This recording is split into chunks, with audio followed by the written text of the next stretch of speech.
Hello friends, micro economics chapter number 1 introduction. Guys, introduction का chapter हमारा 4 marks में आता है। उसमें कैसे आता है, 1 मार्क की कोई भी सिंपल डेफिनेशन आती है एंड लास्ट 3 मार्क्स का हमारे पास कोई भी बड़ा क्वेश्चन आ जाता है डिफाइन करने के लिए। उसमें कुछ डेफिनेशंस ये आती हैं, जैसे ये कुछ डेफिनेशन से ये आ जाती हैं। उसमें फर्स्ट डेफिनेशन है इकोनॉमी। इकोनॉमी क्या होती है? कोई भी पर्सन जब किसी कंट्री के अंदर रह करके या किसी जगह पर रह करके अपने लिए पैसे कमाता है और फिर उन पैसों से अपने लिए खर्चा करता है, तो उसको हम इकोनॉमी बोलते हैं। स्कार्सिटी होती है, स्कार्सिटी होती है एक तरीके से कमी पड़ जाना, किसी चीज़ की कमी होना। जैसे कमी किस चीज़ की होना, पहले ये देखिए। कमी होती है कि हमारे पास डिमांड बहुत ज़्यादा होती है और सप्लाई बहुत ज़्यादा कम होती है।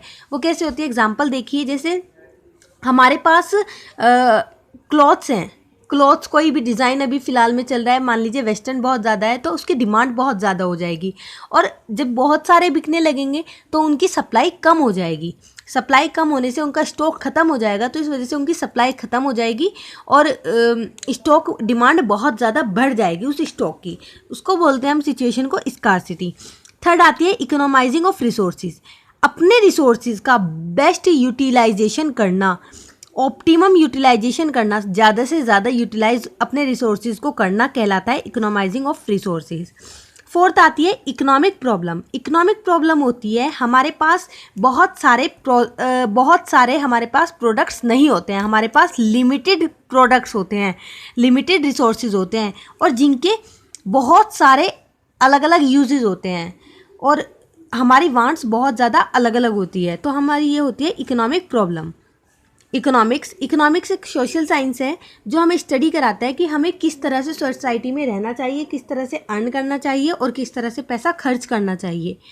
वो होता है इकोनॉमिक्स। अपॉर्चुनिटी कॉस्ट होता है जो भी हमने कोई चीज़ को छोड़ दिया हो किसी दूसरे की चीज़ के पाने के चक्कर में, तो वो होती है अपॉर्चुनिटी कॉस्ट।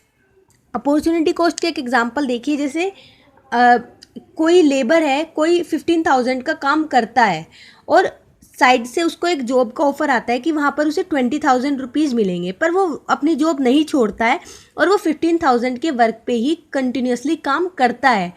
तो जो 20,000 और 15,000 के बीच का जो डिफरेंस है 5,000 का, तो उस 5,000 को हम अपॉर्चुनिटी कॉस्ट बोलते हैं।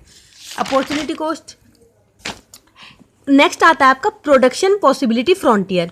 ये क्या होता है कि हमारे पास कोई भी 2 गुड्स होते हैं जिनके पॉसिबल कॉम्बिनेशन की हम किस गुड को कितना सेक्रीफाइस करके दूसरे गुड को हम प्रोड्यूस कर सकते हैं, वो होता है प्रोडक्शन पॉसिबिलिटी फ्रंटियर। इसमें पहले एक गुड को 0 माना जाता है और दूसरे को फुल कर दिया जाता है, लास्ट में आके सेकंड वाले को 0 माना जाता है और फर्स्ट वाले को फुल कर दिया जाता है। ये होता है production possibility frontier. MOC marginal opportunity cost होता है कि हम कितनी यूनिट सेक्रीफाइस करते हैं दूसरी यूनिट गेन करने के लिए। अब नेक्स्ट वीडियो में आपको इससे आगे का पता चल जाएगा, आप नेक्स्ट वीडियो रेफर करें।